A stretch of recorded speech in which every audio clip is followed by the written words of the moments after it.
Hey, hey, hey, what's going on, everybody? Welcome back. I am so glad that you are here, especially to those of you who are joining from STS Nation. Thank you very much for joining us over here. I won't bury the lead. I want to welcome to the program Joel Waldman from Surviving the Survivor. Joel, what's going on, man?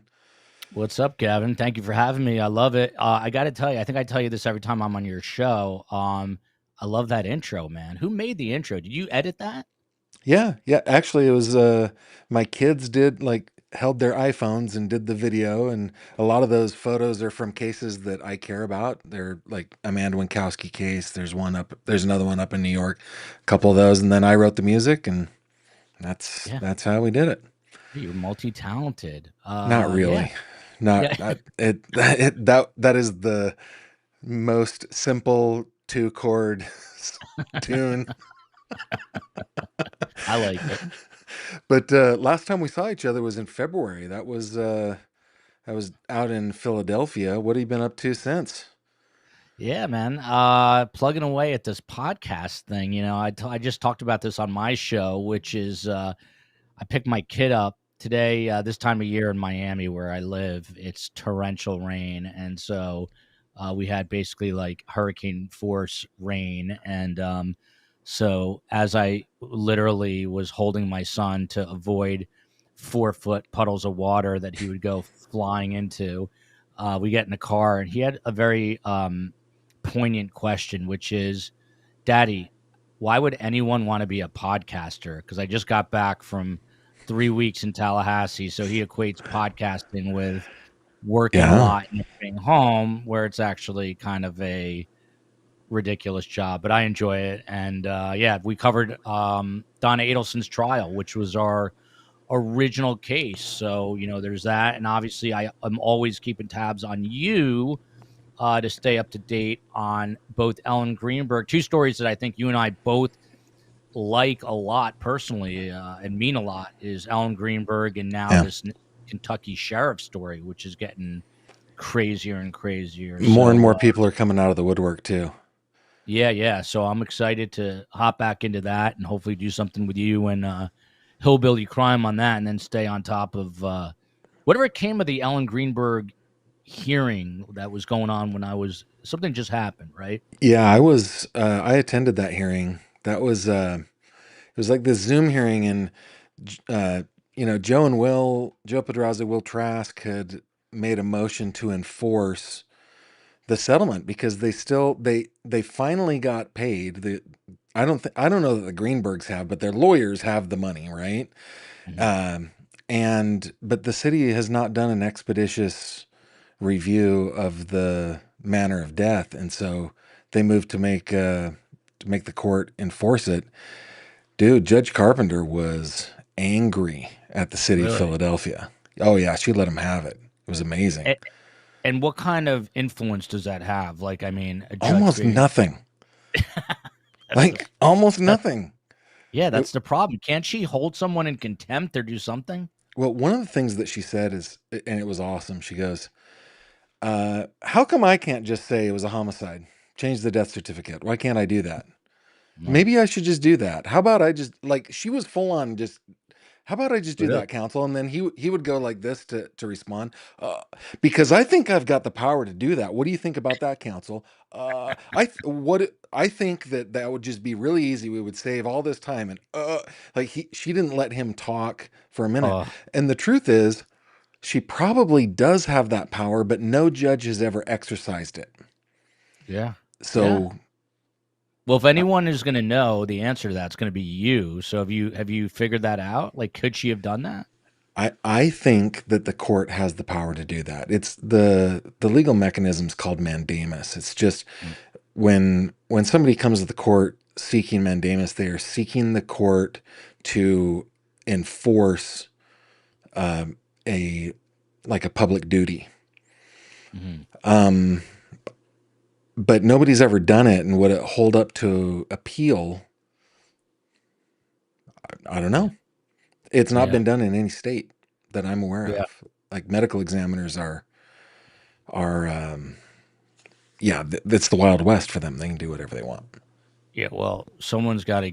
light a fire. I saw a very brief clip of Nancy Grace, who wrote a book on Ellen Greenberg, and she was speaking at CrimeCon. So she was talking about the case, but you need someone like a Nancy Grace to get the public Yeah. aware of it, and that case has got to be dealt with. So Hey, so Donna Adelson. Let me bring up my little fancy thing here. there you Donna go. Adelson, this was your original case. This is what you and Carm kind of switched over into the true crime genre, right? Yeah, so it's kind of even though it's a serious case, it's a funny story. So Carm and I, during the pandemic, had no idea what to do with ourselves, and that's when I pitched doing a podcast with my mom, which is she's a child Holocaust survivor, hence Surviving the Survivor, and we thought that we would just be able to interview people, and tens of millions would be tuning in, and we had like If you three build people it, they watch. will come, right? That's Yeah, the way it that's always what we works. thought. However, to his credit, I reconnected with Steve Cohen, who is Steve's one of our team of four, and Steve worked in broadcast news with me for many years, and we reconnected when I started the podcast. And without getting too personal about Steve, he was going through a bad relationship breakup, and so he was obsessed with this case because you know, I've actually heard a lot of people who got kind of interested. And for those who don't know, I'll give you a 30-second synopsis. So you just saw a picture of Grandma Donna Adelson. Her daughter was married to this guy, Dan Markel. Dan Markel was a rising legal scholar at Florida State. And on July 18th, he's married to that woman, Wendy, with an I, not a Y.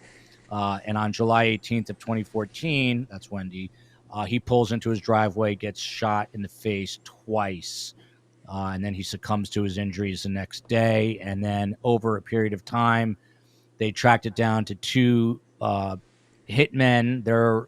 One cuts a deal. He's the only one, a guy named Luis Rivera. The trigger man, that's Luis Rivera, Latin Kings gang member. The other guy named Sigfredo Garcia is that trigger man. He's in prison for life. Then he had children with a woman named Katie Magbanoa, and she right there, Katie, and Katie was at one point dating Wendy's brother, so it gets complicated. There you go, Charlie's brother, and then full circle, and then sure enough, you find out they're all connected. So Yeah. all those people you just saw are all in prison for life, except Luis Rivera, who got like 19 years in a deal. And then, as some people call her, Grandma Gotti or Donna Adelson just got convicted. Her wailing after the guilty verdict is a haunting sound that I will never forget hearing in person. But yeah, she got convicted, and now the big question is: do they go after her daughter and Dan's ex-wife, Wendy, with an I? And the consensus is that they do. And there were a bunch of new breadcrumbs that were kind of dropped this trial that we hadn't heard of before. So the thinking is that they've got much more, or at least a little bit more, on Wendi Adelson, and also her father, Harvey Adelson. So Right. those two, yeah. So they're actually both listed as that. He's a scary guy in person. So he was a very well-to-do dentist, and Charlie, his son, who's convicted, was a periodontist, and they worked together. And long story short, people think now that they've got the goods on Harvey and Wendy, maybe not for a first degree murder, but something else. So the question is now, do they go after either of them? If they do they go after both of them at once? But if I'm Wendi Adelson, I'm definitely Well, highly concerned right now. tell me the whole immunity, derivative use immunity deal that she got. Why did she get such a sweetheart deal on that? I guess I've asked this question myself many times. I mean, basically, she has this thing called derivative use immunity, which outside of perjuring herself, which people think she has done, they can't really use her testimony against her. And that's essentially what it comes down to. But they needed her testimony, and they needed her to not just invoke her Fifth Amendment right and not testify. So they had their hands tied because for some of these cases, without um, her testimony, it might not have gone where they needed it to go. That's the short answer as to What how did you I. think on this case, though? Like, so I was watching along in a little watch party on my channel, a few of us hanging out, but I was also working my day job at the same time. So I saw Wendy's attorney come in, say she was planning on invoking the Fifth Amendment. At least that's what I thought I heard. Then I go Mhm. off to do coverage of a story. I come back and she's on the stand talkie. Like, what Yeah. happened there? Well, so she was subpoenaed by both the state and the defense, and she actually filed a motion to quash the defense subpoena, which is counterintuitive because she would have been testifying for her mother, and you would think, well, she wants to help her mother, but she refused to testify to help her mother because the defense cannot offer that derivative use immunity. So she actually only Mm, testified on behalf of the state. She was cross-examined, I believe. I can't remember now, but she only testified on behalf of the state because of that immunity. But this time around, in the past, she's been a lot more sort of cagey and antagonistic and um, maybe surly. I don't know. She's been and definitely arrogant. And this time around, it seems like she has been brought down a level or two. Much more I don't know, much. I don't want to say humility because that's not the right word. 'Cause I don't think she has humility, but hmm, she knew that her mother's life was on the line, and sort of just the seriousness and the culmination of the seriousness of all this stuff. I think finally it hit home, and now that Donna is convicted, um, I think she's terrified. I mean, I would be terrified, and I just had some lawyers on because I was at the post verdict press conference with Georgia Kappelman, as prosecutor of the year in Florida, and she prosecuted this. And she was talking about how hard it is for her because she knows she just put like two grandchildren's grandmother away for life. And she says that really weighs on her, but that you've got to follow, um, the law. You've got to, um, justice has to be meted out to the Markel family, and so she's got to go down that road. And the implication is she'll do it with Wendy as well to get justice for the Markel family, and that comes before being a grandmother or a mother, because that's been the question for a lot of people. Now, you know, Dan Markel obviously was murdered, and if Wendy yeah. goes, the kids don't really have anyone. But it's a matter of seeking that justice before the consideration about parenthood. So it's kind of a tough Well, I mean, road. at the same time, though, I mean, yeah, taking the grandmother away from children kind of sucks. Unless their grandmother is a murderer, Yeah, then it's okay. yeah. Like, I don't have any Uh, problems with you know that this at is a, all.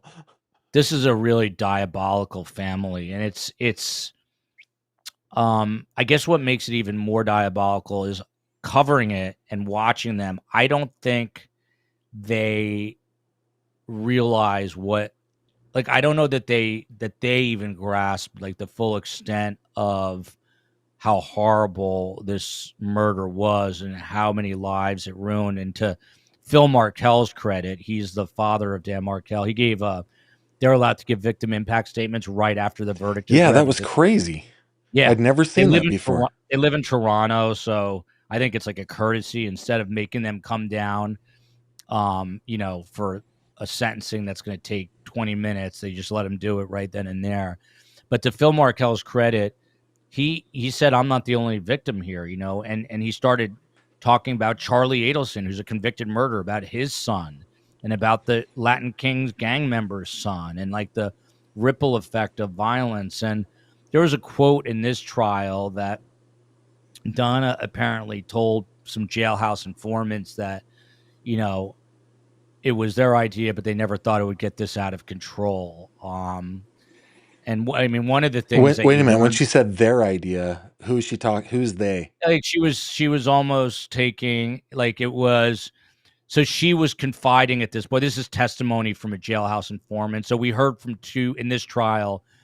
I mean, this just goes to show the hubris. But in this trial, we hear from two jailhouse informants. Apparently, Donna and Harvey, her husband, were sort of soliciting them for testimony that, if was brought up in court, would benefit Donna. And at one point, Donna literally wrote a script for these people. These are like basically two female um, women with like rap sheets as long as a CVS receipt. I mean, goes on Yeah. forever.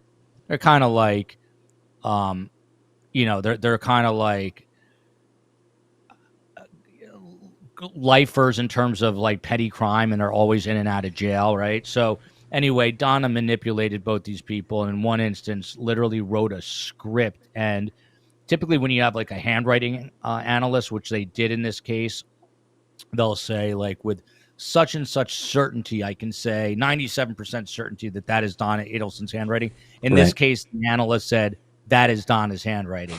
So that's really part of what sunk her. Like, there was no percent likeliness or anything. It was just, this is Donna. So Donna was literally getting, these are two women, by the way, poor socioeconomic. One woman was African American.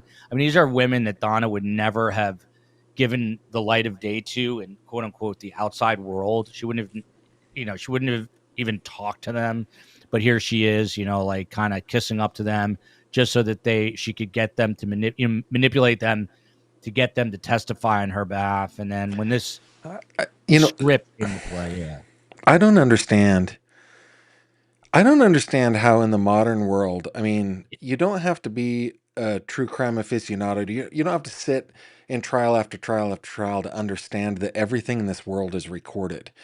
And yeah, why people continue to be just absolute idiots about that kind of stuff. Yeah, you can see the cameras on the walls, right? I mean, they yeah. played video of them in the I mean, jail. they played like an hour's worth of video, which by the way, it's so interesting because I get like a free law degree, because some lawyers said never ever put your client up inside jail because it's so prejudicial just to see her in jail, let alone writing a script. So they put Yeah. in, her own attorneys did this. They put an hour of her up there, and it was under the, I guess, the defense theory that she was dictating a script. So it was really the informants that were in on it. I mean, they come up with these Oh, she was wacky, writing down what they were saying. That was the yes, defense. yes, yeah, which was Yeah, that just makes sense. That makes laughably sense. dumb.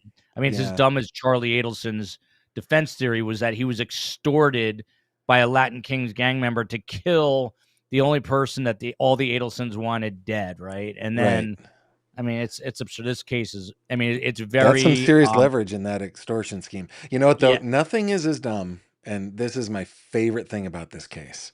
I sometimes wake up at night giggling, having dreamt about this. And it is the whole like actually physically washing money, thinking that you are laundering money. That is the best thing ever. I love it so much. I talk about it all the time. I just can't yeah. stop. So there's a money drop off, and Katie McBannon, while the middle woman, goes on and testifies that the money was like moldy and wet.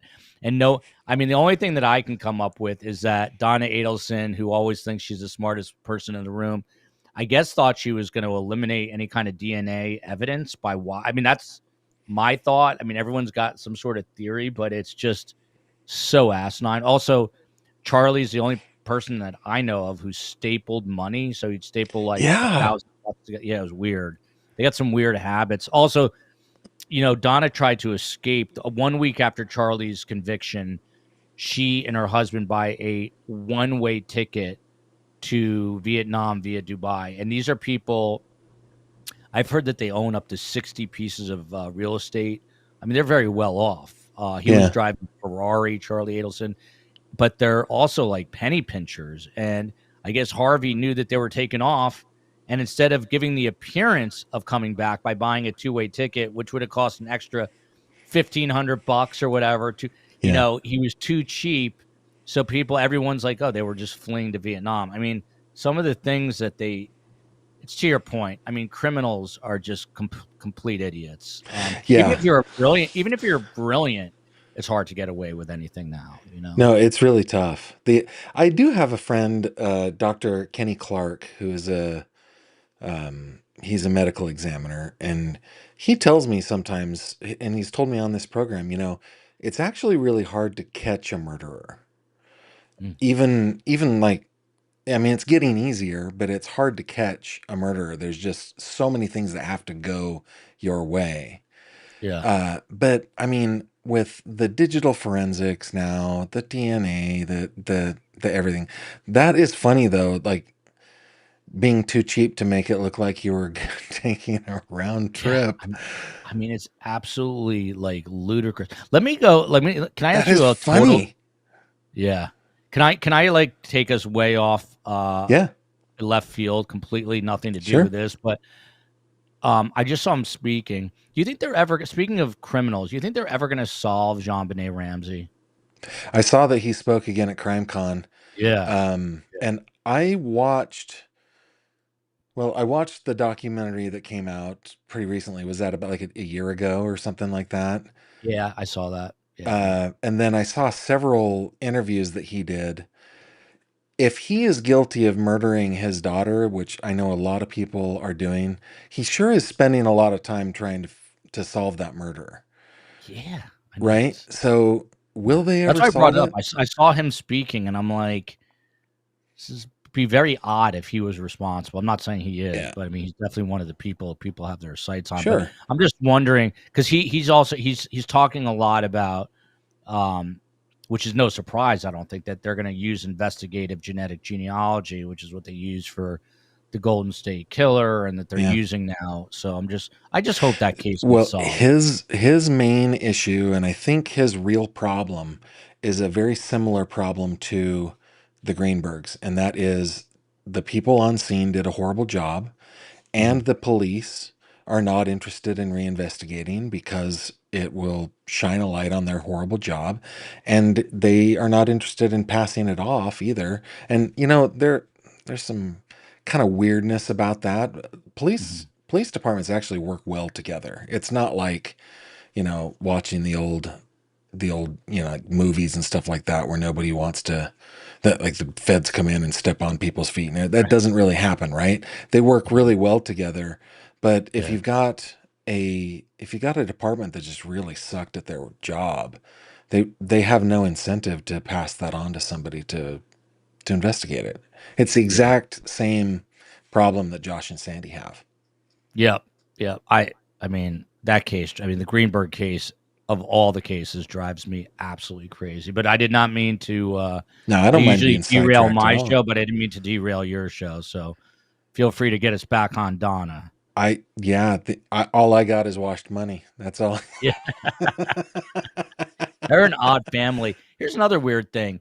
She appeared on Wheel of Fortune at one point, and What? you know that. And No. I, yeah, she was on Wheel of Fortune, and she described herself as a homemaker. Um, so there's a lot of people in crime, true crime, on the bad end of true crime who have been like I want to say maybe was it Lori Vallow? There's been other people recently. And then there was a guy who was on Family Feud. There's been a few of these recently. I need to tally it up, but people who've been on game shows and then go on and commit crimes. It's a weird thing. Well, so basically, we need to look back at the history of Phyllis Diller. Make sure she doesn't have a bunch of bodies buried away. That's the only name I could come up with. The perennial game show host contestant. Phyllis Well, Diller. have you read, or they made a movie out of it? Oh, what was it? Hold on. Oh, Okay. domestic coordinator. Domestic coordinator is She's a what you call domestic coordinator. That's what she was. it. Yeah. Have you read? Oh, dang it! What was the name of Yeah, that Lori book? Vallow is the other one it says in the comments. She was in. She was on a game show. Yeah, she was on something, I forget what. And then there was someone else too. Hold on. Domestic coordinator. Do you Oh yeah. remember the name Chuck Barris? Yeah, yeah, I remember the name Chuck Barris for sure. Was he the Gong Show? He was the Gong Show. He was the Yeah. host and the creator. He was also the creator of like the dating game. He was the Yeah, creator and of that all these he's things, got a right? crazy story too, right? Well, he wrote a book called Confessions of a Dangerous Mind. Uh-huh. I had to just look it up. I watched the movie first and I was like, no, I got to read this, right? It was the craziest thing. His claim was he was a spy for the American government, spying on the Soviet Union mostly, and and his cover was that of a Hollywood producer of game shows. Yeah, that's so crazy, right? I mean, that's insane. So At least maybe he the didn't guy with the murder bag over anybody. his head also did some murdering. That's why he had to put the bag over his head. You can tell it's been a long time since I've watched a game show. Yeah. Wait, and then there was what was the other show? This is gonna sound bad, but the funny show with the Nazis. The That guy, fun the producers, maybe? Is that what you're talking no, about? God, not F Oh, True. oh, like Hogan's Heroes? Hogan's Heroes. Yeah, and Yeah, yeah, yeah. that guy was involved in a crazy murder, or he was a victim or something, right? In Hogan's Heroes, it was a really twisted story. Yeah. I The can't whole remember. thing here with game shows, because look, Lori Vallow was in a game show. Wendi Adelson was in a game show. Someone's saying was Sarah Boone. No, I don't know, but a lot of game show connections to true crime. It's a weird thing. Uh I dated a girl who won Wheel of Fortune. Oh, really? Maybe I escaped with my life. You never know. You don't know? Yeah. Yeah. No, My she mother, won by Wheel of the way, Fortune. I don't want to story top you, as my kids say, but my mom had a dear friend named Barbara Glitzer from the Pittsburgh area, not far from you, and Pittsburgh, yeah. she was a week long winner on Jeopardy in the '70s. Very smart mind. Won for a full week. Yeah, Bob Wow. Crane. Bob Crane's a dude from Hogan's Hero. Somehow we went way off. Oh, yeah. Yeah. Yeah, No, yeah. I like conversations like this. We don't need to stay on any one particular topic. Gavin, do you think you could win a week on Jeopardy? Like, you have that kind of? Do you have a Jeopardy mind? I do have a trivial mind, but I don't know Really? how fast I am. Yeah. Like it when I play along at home, I'm pretty freaking good. What it takes, I'm told, to win at Jeopardy is just be an avid reader. And Really? Oh, I think it yeah, probably take more than that. I would get first of all, I'm not an avid reader, and secondly, I would get destroyed. But yeah, but I feel like you would do well, man. I feel like you do. You're I'm like, full of knowledge that has no use whatsoever. That yeah, is true. but that's what you Hey, need. That's what you need. well, I got it in spades, man. I got it in spades. I can give you some of the dumbest topics ever. But hey, describe for me, like you talked about when Donna cried out after hearing the verdict read. And famously the judge was like, Mrs. Adelson, control yourself or control your emotions or something like that. I thought it was brilliant. Um, but at home, just because of the nature of how dynamic and cardioid mics work, I don't think that we really understood how that went over in the courtroom. What was that like? So I'm glad you asked that. First of all, there was tremendous tension. It's a very Donna's legal team. She had two defense attorneys, a guy named Josh Selman, who's just kind of your typical defense attorney, originally from Miami, but her other defense attorney is this woman, Jackie Fulford, who's kind of a doppelganger for Tom Petty. A little So bit. people, yeah. So Yeah. she was a very interesting personality. One day she was late to court by an hour and a half because, and I got this from multiple sources at very high levels in that courtroom, that she accidentally had taken a sleeping pill the night before and quote unquote had to walk it off. And then the next day, she's just a very bizarre character. She was on the bench in Tallahassee for a while and then got kicked off because of something unkosher. And now she owns a funeral home. She's a funeral director, owns a funeral home on top of being a defense attorney. Very roundabout way of me getting to the verdict being read. But so that's kind of like what we were dealing with. Just a very odd trio up there that had zero chemistry between Donna, this guy, Josh Zellman, and Jackie Fulford. But the verdict was so leading up to that.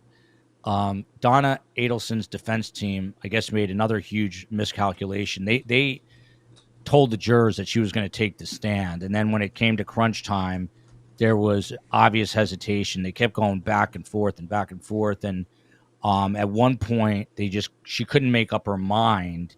And It was that Donna judge, that was kind of Kind of hesitating, or She was vast. She was getting cold feet because the prosecutor on the other side is this woman, Georgia Kappelman, who just won Prosecutor of the Year, and she's as tough prosecutor as you're going to get anywhere in the country.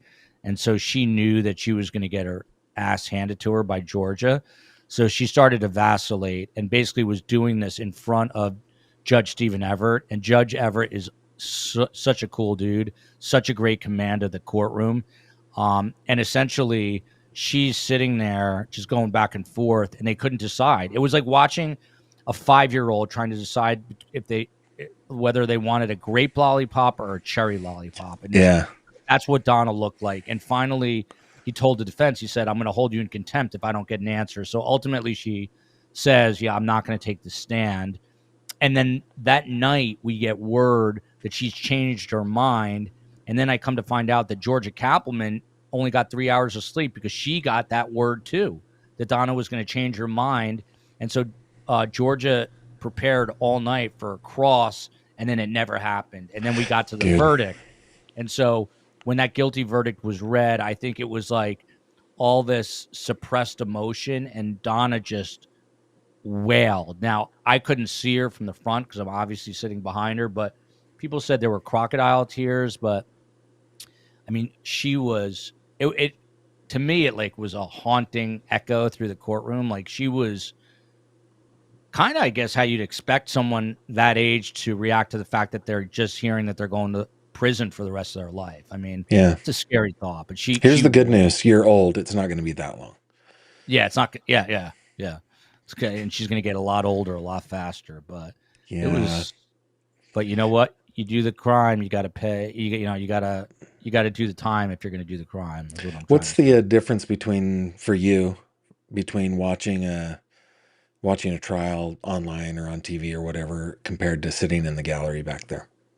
You know, I'm a reporter. It's like in my blood, so I love being there. I mean, it's like I was able to read the jury, and I think I got the jury pretty accurate because we heard from the four-person. Apparently, the four-person's a 26-year-old woman, and she made a TikTok within 24 hours of the verdict. And it went totally viral. That's brilliant. Good on her. Yeah, I mean, it's kind of brilliant. She bypassed all media, including us, and she just did her own thing. But she said that they basically were just. I said this, that Donna has an estranged son, Rob Adelson, who's estranged from the entire family.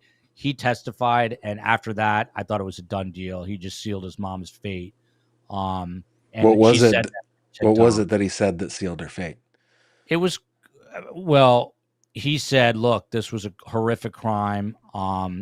And he's an ear, nose, and throat doctor, and he lives in Albany, far from the family in South Florida. And so he was just estranged at this point. He was keeping tabs on the crime, and news broke that there was an arrest made in the case. And so he wasn't really talking to the family, but they would periodically call. So they called like 2 weeks later, and he brought it up, and it was Donna's reaction, which was, it's not a big deal. You don't need to know anything about it. And basically just like shut him out of even wanting to discuss a possible break in the case of their own son-in-law. So it reeked of guilt, and it reeked of the fact that they were part of this conspiracy. So a consciousness of guilt, right? That's what it signaled. Yeah, and he's such so this guy, it turns out, Rob Adelson, is a ear, nose, and throat doctor, and he actually is not like a typical ear, nose, and throat doctor. He like reconstructs faces after things like bullet wound injuries. Oh, okay. Yeah. Dan Markel was shot twice in the face. So it's amazing. Like in this horrible, dysfunctional family, you've got like this one good egg, and his career sort of specialty is helping people like Dan Markel if he was able to be helped. So it's kind of stop insulting the Gotti. Stop insulting the Gotti family. Yeah. Thanks, Phantom. 6000. Phantom 6000 is an attorney in L.A. That implies to me that there are 5,999 at least other Phantoms. Other Phantoms, yeah. That's. I can't divulge Phantom's job as an attorney, but it's very cool. But it's impressive. Yeah, it's cool. It's a cool job. Well, thank you, Phantom. The one of the things that struck me was the actual efficiency and the skill in which Markell was killed. Like, that seemed like one of those. What was the name of the woman recently that was? She was a woman who owned like a beauty salon. I'm blanking on her name right now, and people on my channel know this all the time. I just blank. Seminetti in LA? The No, she was Seminetti in one? Mexico City, Oh. and she was live TikToking when Oh a yeah, yeah, I package heard about delivery guy came in and said, "Hey, is that you?" Yeah, and bang bang, like, but that's the way it kind of seemed. This kind of like Sicario style assassination, just yeah. very, I guess, Yeah. very efficient. Oh, the thing that's okay. This is the thing about Wendy for me. Okay, Mhm. and this I have not been following this case like you, Joel. I mean, you are so deep into this case, which is so amazing. But the police officer who testified about the minivan that squealed out of there. Yeah. So this guy is really the unsung hero. I was just going to bring him up. So to your point, um, these same hitmen were up in Tallahassee like the month earlier, but apparently they have two young children, and the children were around, so they didn't want to do it then. So they drive back up. And they had rented a So, car like some yeah, yeah, yeah. they They're in a they had a Prius. patsy. Yeah, which is a relatively new car back then. So many layers to the story, but to your point, this guy Sigfredo Garcia hops out of the car and just goes and shoots Dan twice in the face. They show autopsy photos, which no one ever wants to see. But um, the next door neighbor, who's was sort of an elderly gentleman then and is now 11 years later, that much older. Yeah. He's kind of the hero of the story because in Tallahassee, like there is a neighborhood and neighborhoods and neighbors that are friendly neighbors. And so he heard this commotion and he came out because he was concerned. And as he's going to Dan's car to check on him, out of the corner of his eye, he sees what he thinks is a silver, like Nissan or Prius. And that's really what helped the investigation because then they were able to track it down using video surveillance on buses and eventually Sun Passes, which is like the equivalent of the Easy Pass up north here, and eventually get video off of an ATM machine in Miami. It was amazing That's police good work. investigation, yeah.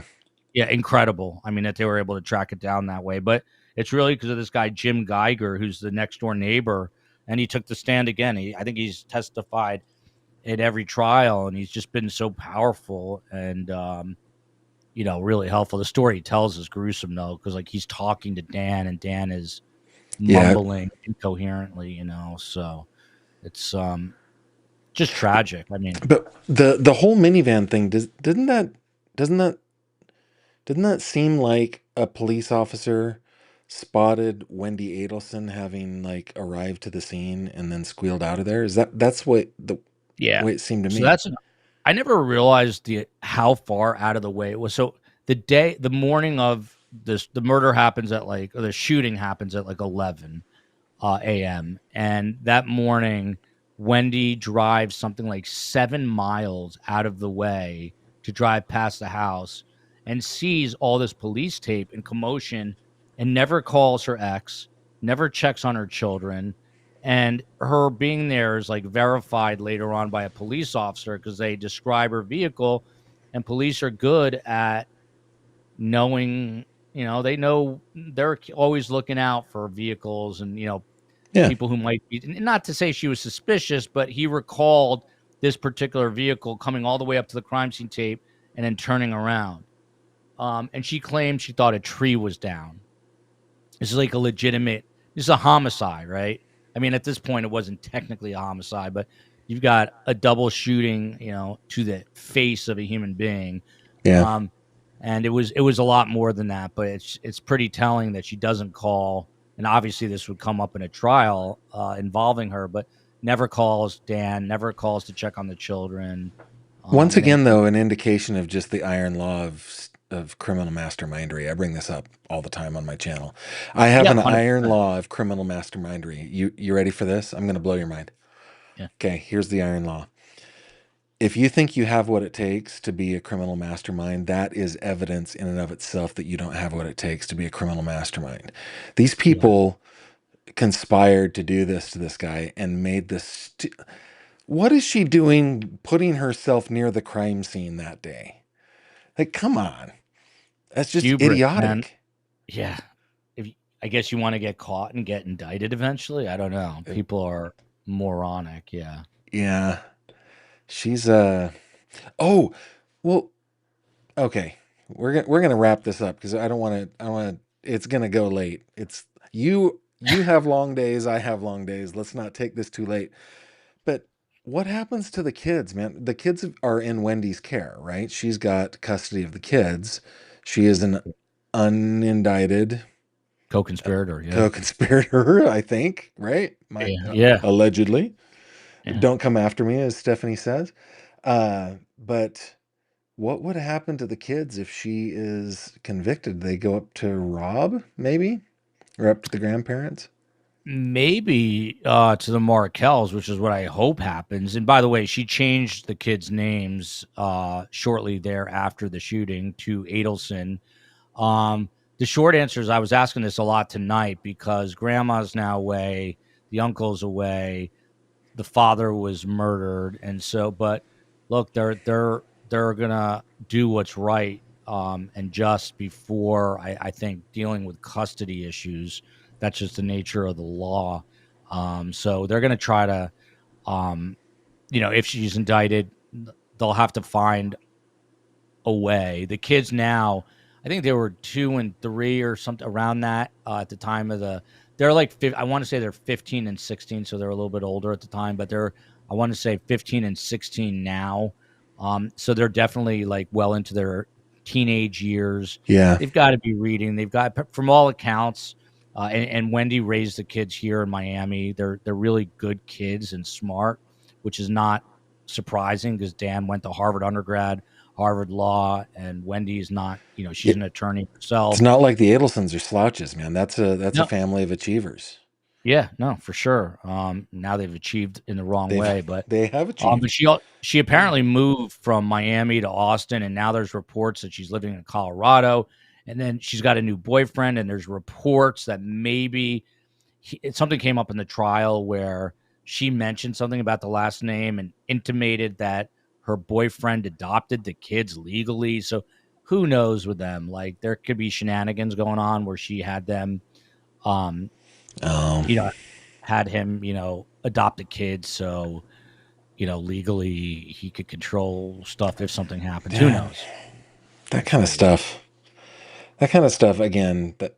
That just kind of shows the, I guess the personality of who we're talking here about the people that we're talking here. That the main theme in this family is that they are controlled by their parents, and so it wouldn't surprise me if that just gets passed on to the next generation. Yeah, people are asking about deets on the new boyfriend. I mean, I hear some people say he was in law enforcement. We don't know much about him. The newest information is that maybe she's in Colorado. The Markells have a very hard time with this. They do not get to really visit with the grandchildren, and every time they do, it's like a whole negotiation. And Wendy's not the most pleasant person to deal with, so. Um, for me, I just hope that the grandkids and the Markells, who are getting up there in years, I hope that they can reconcile some sort of relationship and get things together for the sake of the Yeah, boys for the and the sake of the boys. Well, man, that was a bit of a roller coaster. Are you going to be continuing some coverage on this on your channel, or are you ready to like take a deep breath and collapse into a bed for 3 weeks to recover? well, both. But we're actually tomorrow we're doing a cool show with Dr. G Explains, a body behavior expert. So we're going to look at some of the Wendi, Donna testimony, and then Wednesday we're supposed to, and I knock on wood, we're supposed to have one of the jurors come on, No way. which is pretty cool. So I Yeah. hope that, sometimes jurors will back out, and I wouldn't, hold it against him if he did. But there was one juror who I had my eyes on the whole case, who I thought would be a four-person. He was a former military guy and described himself as an irrigation specialist. So I gave him the name Sprinkler Man. And he actually reached out that this is Sprinkler Man, and it is Sprinkler Man. So Sprinkler Well, Man had is he supposed I hope he hadn't watched during the trial. Yeah, I Uh, hope I hope not to. You never know, but have you ever been on a jury, Joel? no, I have not. Dude, the hardest negotiation in like sitting down with a jury, man, it all starts on like there's serious politicking, at least in my opinion. Well, I've only done it once, but there was like serious politicking on who was going to be the foreperson. Yeah. Oh, really? Yeah, Really? I yeah, was actually, I mean, not to sound like I'm anti-woman here in any way, because I'm not. And I think they're the dominant species. However, I was not like I was convinced it was going to be this guy, Sprinkler Man, just because I don't know, career military, and there was just he had this way about him. He was in his 50s or so. yeah. He had life experience, and lo and behold, it was a 26-year-old woman who was four-person. But yeah, no, I mean, maybe she ran a better campaign for it, I guess. She she did a good job. Yeah, I have to say when I mean I wasn't immune to this either. When we sat down there, I was like a 26-year-old kid. Like Yeah, I would make a good four-person. You know, yeah, I had it in me. yeah, Guys, you don't know how great I am. Let me tell you how great I am. This whole jury four-person thing is yeah. gonna be great. You're like, let me So in. funny. But I imagine the deliberations were probably a little more fun in that one than in the one I did. It seemed like it went pretty quick. Ironically, Charlie's verdict the deliberations went about 3 hours, and here went about 3 hours, about the same amount of time. Pretty quick. They had their Yeah. minds made up. Yeah, cool. Well, hey man, thanks for coming on. I Thank am glad you did. It's hopefully we'll see each other again. I was thinking about doing CrimeCon next year. I haven't done the US CrimeCon yet. You went to the UK this year, though, right? Were you Yeah, there I this do year? the UK every in fact, what happened is when I started doing this, I was like, hey, you know, in high-end audio, which is where I spent my career, there are conferences everywhere, like Yeah. everywhere and all the time. And so I was like, I wonder if there are any conferences. And I found out about CrimeCon because again, I'm not a true crime like I wasn't a true crime person before this. Yeah. And so I had no idea about it. So I call them and ask if I could attend in what they were calling podcast row at the time, and they said they were out of space, but called Nancy in the UK. I reached out to her and she's like, "Yeah, come on out." And I've loved it ever since. I've done it 4 years now. Well, But wow. it's more of my I style, would like, man. I'm a yeah, I would small like town to, guy. I'd like to go to UK Crime Con. I've done the US Crime Con, which is cool, but I'd like to go to UK Crime Con. Well, I said that I wasn't going to do it next year, but if you're going, I'd go. Maybe we could do a presentation. I did a presentation on Ellen Greenberg with Joseph Scott Morgan this year, Oh, and that's cool. it went off really well. I would They need to give you like 17 hours really to present Yeah. that case though, you know. An hour just does not do it. No, 100%. But yeah, Yeah. thanks for coming on, man. I I appreciate appreciate it, it. I don't want to, everybody.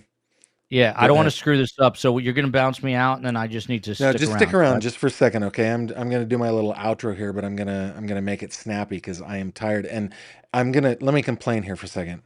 Yeah. I've got like about 4 more hours of work to do on my day job when we get Oh, done here. Like it's gonna be sorry to 2 in hear the that. morning by the time I'm done. So Oh, man. give me just 1 second, okay? Hey guys, thank you very much for joining us tonight. We didn't get to a lot of comments. I saw that the live comments were going crazy. Thank you to all you from STS Nation for joining us here as well. Thanks to Joel for being here. You can reach out to me on my website, gavinfish.com. I won't show it. I won't do the thing that I normally do. But go to gavinfish.com if you want to reach out to me. We also hang out on Facebook. Just search Gavin Fish. You'll find me. Okay, with that, I bid you adieu. I'll see you on the next one. Take care. Thank you very much for watching this video. If you liked what you saw, please consider subscribing. And if you have any questions or comments, please leave them below.